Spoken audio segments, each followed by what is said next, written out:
Bonjour, je m'appelle Solène Athanasopoulos. Je suis artiste chorégraphe de la compagnie Mwakoso, qui est une compagnie que j'ai créée en 2020. Voilà. Tu as quel âge? J'ai 20 ans. Ouais. 21 ans, pardon. J'ai 21 ans et du coup j'ai créé cette compagnie il y a 3 ans maintenant. C'est la structure qui me permet de développer mes projets et de créer avec la danse dans plusieurs choses, donc dans le théâtre, mais aussi des performances, et aussi dans l'art visuel, voilà. T'as commencé quand tout ça? Donc, j'ai commencé la danse au lycée et ma dernière année en fait, je vais faire le choix d'aller dans des études supérieures, mais j'ai pas pu en fait.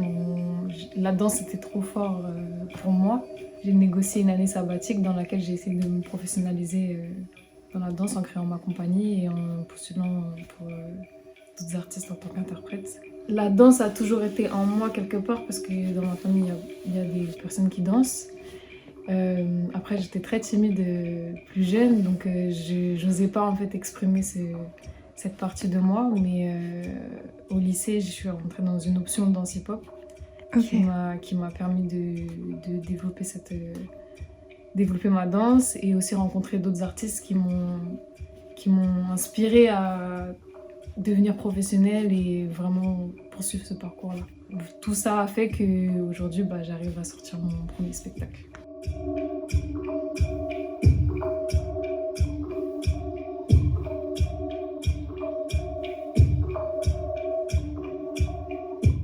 Et qu'est-ce que tu ressens toi quand tu danses? Alors, la danse, tout d'abord, c'est une expression, c'est un langage. C'est ce qu'on utilise pour faire sortir des émotions sur lesquelles on n'a pas de mots. Aujourd'hui, ça peut être un peu transformé, mais je pense que la danse a un réel sens dans la société et elle sert vraiment à quelque chose de fort dans ce qu'on peut incarner en tant que danseur, ce qu'on peut délivrer comme message qui des fois ne nous appartiennent pas réellement, mais qui nous traversent et qui viennent vraiment sortir et résonner à travers les personnes qui regardent ou dansent avec ou écoutent.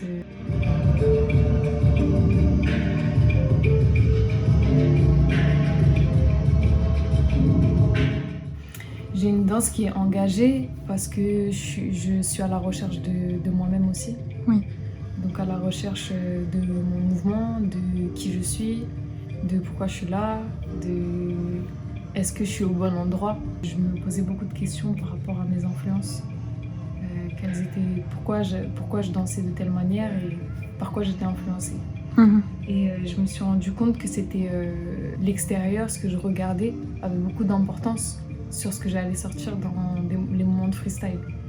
Donc, dans les événements ou aussi sur scène, quand les moments de danse un peu plus intimes, et y a toujours ce que j'ai vu, les informations que j'ai récoltées visuellement qui m'imprègnent. Et donc de cette réflexion-là est venue aussi la réflexion de l'image en fait, des réseaux sociaux et du numérique, de comment en fait on est influencé par ce qu'on voit et comment on se nourrit de tout ça. Et donc moi j'ai fait le choix de quitter les réseaux sociaux pour essayer de comprendre comment est-ce que ma danse peut se développer aussi en dehors des informations qui sont du surplus d'informations que je pouvais trouver sur ces plateformes. Oui. Et donc du coup ce spectacle aussi c'était pour moi l'expérience de ça, et j'ai travaillé avec une artiste numérique qui travaille du coup avec l'image, mais elle a une démarche très particulière. Elle s'appelle Anne-Sophie Brunet et elle travaille avec donc elle est synesthète, elle voit les auras et elle travaille avec la synesthésie et l'aura et à représenter dans son art comment est-ce que l'aura d'une personne peut être, de quelle couleur, et donc elle traduit ça dans son travail et donc du coup on a collaboré sur ce spectacle là pour créer une narration autour de ça et moi ça m'a beaucoup aidée dans le mouvement aussi à comprendre beaucoup de choses par rapport à tous les corps qu'on peut toucher dans la danse. Comment ça se passe quand tu crées? Comment on crée un spectacle en fait déjà? Comment tu fais? C'est pas simple parce que tu dois te mettre à un endroit pour commencer à créer, tu dois te mettre à un endroit de fragilité à mon avis.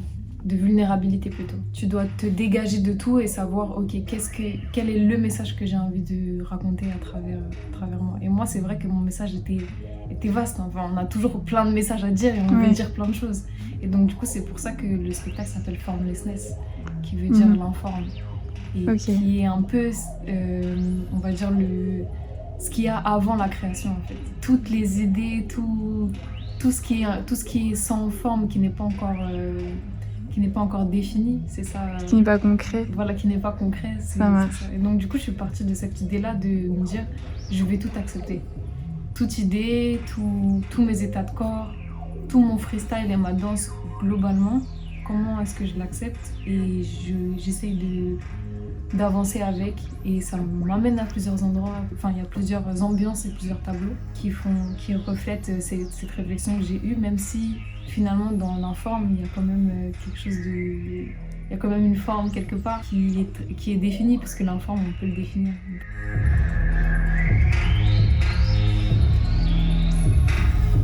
C'est du freestyle. Il y a beaucoup d'impro. Pour moi, c'est de l'impro. Après, j'ai quand même un fil directeur très précis. D'accord. J'ai quand même des messages très précis, parce qu'après, quand on commence à rentrer dans l'informe et poser des bases, bah, ces bases-là nous permettent de prendre forme et ensuite de se servir de ces bases-là pour redevenir informe quelque part. Et donc, du coup, c'est vrai que dans le processus de création, je suis passée par toutes ces étapes-là de dramaturgie où j'ai beaucoup écrit. J'ai aussi beaucoup collaboré avec des artistes, donc avec le costume, donc il y a beaucoup de choses visuelles. Et puis tout ça, ça me permet ensuite, une fois que j'ai fini de tout réfléchir et que c'est vraiment très écrit, comment est-ce que je reviens à ma danse de base en fait. C'est vraiment une communication avec les artistes avec lesquels je travaille. Parce que moi j'ai des idées de base qui sont très claires, et puis eux aussi apportent leur univers.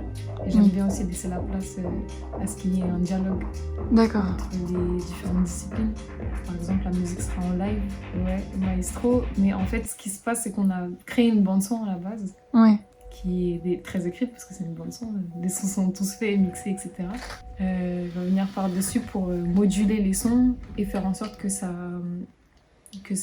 réagisse avec la danse. C'est vraiment une communication entre l'écriture et l'improvisation.